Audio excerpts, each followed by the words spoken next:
NK20 ఛానల్ని like చేయండి, share చేయండి, కామెంట్ చేయండి. గంట వచ్చేదైతే అస్సలు మర్చిపోకండి. నమస్తే, వెల్కమ్ టు NK24 టీవీ. నేను మీ జర్నలిస్ట్ శ్రీనివాస్.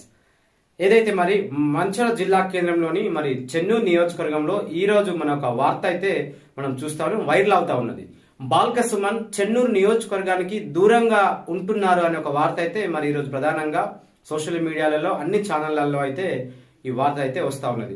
ఎందుకంటే బాల్క సుమన్ స్థానికుడు కాదు, ఏదో ఆ సందర్భంలో వచ్చినటువంటి అప్పుడు మరి అక్కడ ఉన్నటువంటి మూమెంట్ లో అక్కడ నుంచి ఒకసారి మరి ఎంపీగా ఎమ్మెల్యేగా గెలవడం జరిగింది. తదనంతరం తన సొంత ప్రాంతం ఏదైతుందో లేకుంటే హైదరాబాద్ కు అటేపోయి ఉంటున్నారు. అంటే చెన్నూరు నియోజకవర్గంలో స్థానికంగా ఉన్నటువంటి ఒక్క మంచి నాయకుడు కూడా లేడు.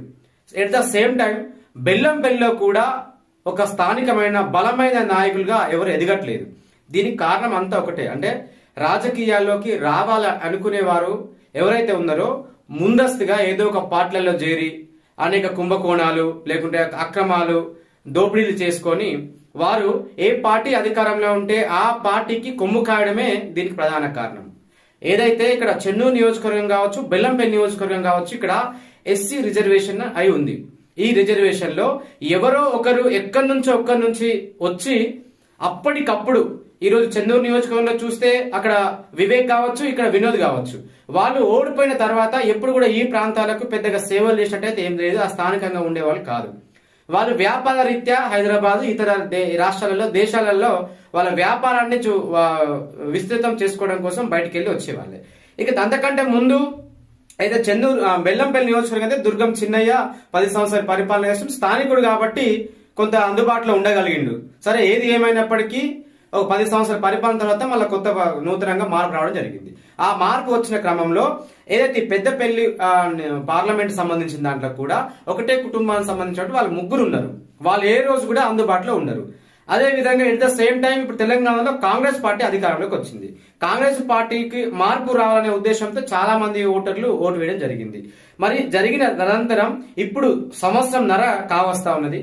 ఇప్పుడు రైతులలో వాళ్ళ యొక్క కన్నీటి దారులై వాళ్ళ సమస్యలు వస్తా ఉన్నాయి. ఒకవైపుగా ఎందుకు ఏం జరుగుతుంది అంటే స్థానికంగా ఈ ఏదైతే పెద్దపల్లి పార్లమెంట్ లో స్థానికంగా వారు ఉండకపోవడం అనేది ప్రధానమైనటువంటి అంశం. ఇది నేను చెప్పట్లేదు. ఎవరైనా బయటికి వెళ్ళి సాధారణమైన ఒకటి ఓటర్ను ఒక రైతును అడిగితే ఈ విషయాన్ని వాళ్ళు క్లియర్ కట్ గా క్లుప్తంగా చెప్పే ప్రయత్నం చేస్తారు. అంటే ఇక్కడ ఓటర్లు పెద్దపల్లి పార్లమెంట్ లో ఓటర్లు సంతృప్తిగా లేరు. అంటే అప్పుడు ఏదో అధికార పార్టీకి వ్యతిరేకంగా మరి కొత్త మార్పు రావాలి, ఇక వాళ్ళు చేసినటువంటి సరిపోద్ది అనే ఉద్దేశంలో చేసిండ్రు. మరి ఈ మంచి అవకాశాన్ని వినియోగించుకొని బెల్లంపల్లిలో చెన్నూరులో ఒక మంచి నాయకుడు ఉద్భవించచ్చు కంటే అట్లా లేదు.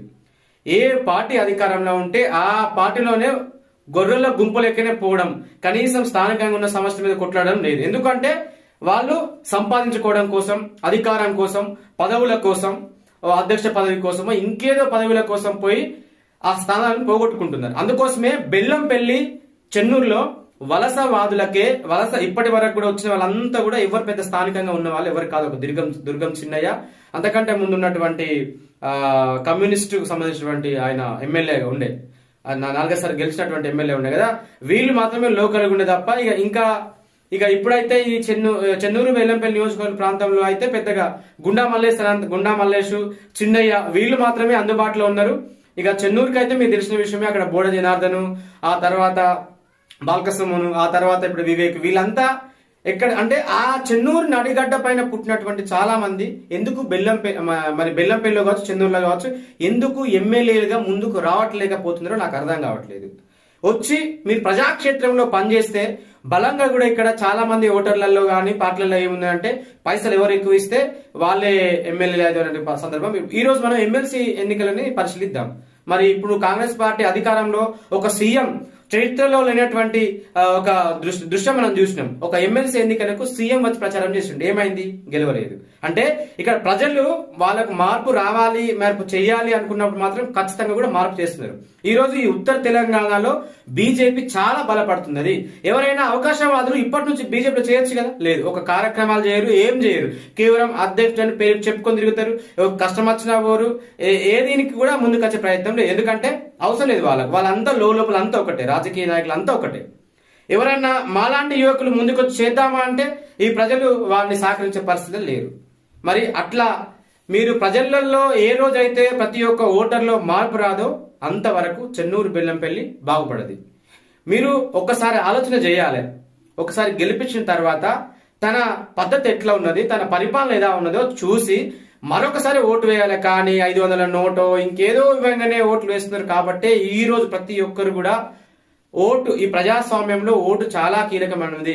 నాకెందుకు, నేను వేసిన నాది అయిపోయింది అట్లా కాదు. చాలా దాదాపుగా మరి అటు చెన్నూరుకు కావచ్చు, ఇటు బెల్లంపల్లికి కావచ్చు, నియర్ బై ఒక 1,70,000 1,80,000 ఓట్లు ఉన్నాయి.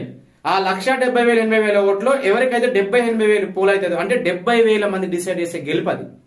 అట్లా ఎవరు కూడా ఆలోచన చేయట్లేదు.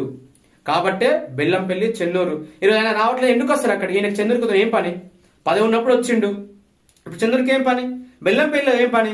వాళ్ళ పేర్లు చెప్పుకొని ఇలా దందాలు చేసుకుంటా ఉన్నారు. ఇలా రోడ్లలో కమిషన్లు కావచ్చు, ఇలా వాళ్ళ పేరు చెప్పుకొని మా ఆఫీసులలో పనులు చేయించుకోవడం కావచ్చు. అంటే అనుచర వర్గ పరిపాలన తప్ప మిగతా ఏది కూడా లేదు. ఇదే జరుగుతుంది. ఇంకా 10 ఏళ్ళగా, ఇంక 20 ఏళ్ళగా జరుగుతుంది. ఒక స్థానికంగా ఉన్న ఒక నాయకుడు పుట్టుకు రావచ్చు కదా, అదే పెద్ద విషయమా? పెద్ద విషయమా? స్థానికంగా ఉన్న సమస్యల మీద కొట్లాడుతూ ఎప్పటికట్టు ప్రజాక్షేత్రంలో అటు ప్రభుత్వం పైన ప్రతిపక్ష పాత్ర పోషిస్తే కావడం పెద్ద గొప్పేం కాదు.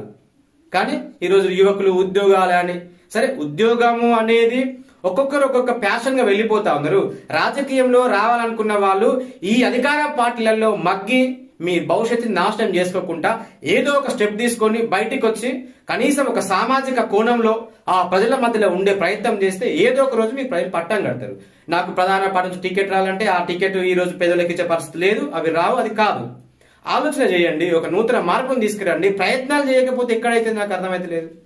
ప్రయత్నాలు చేయాలి. బెల్లంపల్లి, చెన్నూరు నియోజకవర్గంలో అయితే తప్పకుండా కూడా స్థానికంగా ఉన్న యువకులు ఏం చేస్తున్నారా, పిహెచ్డీలు పీజీలు చేసి 5,000 10,000 కోసం బయట పనిచేసి నానా ఇబ్బందులు పడతా ఉన్నాం. ప్రయత్నం చేయండి. ఒక్క త్యాగం చేసేది ఉంటే మొత్తం ఆ వ్యవస్థ మార్చే విధంగా తయారు కావాలి. ఎవరో ఒకరు త్యాగానికి ముందుకు రావాలి. అట్లా చేసింది కాబట్టి ఈ రోజు మన దేశానికి స్వాతంత్రం వచ్చింది. మన తెలంగాణ సాధించుకోగలిగినాం.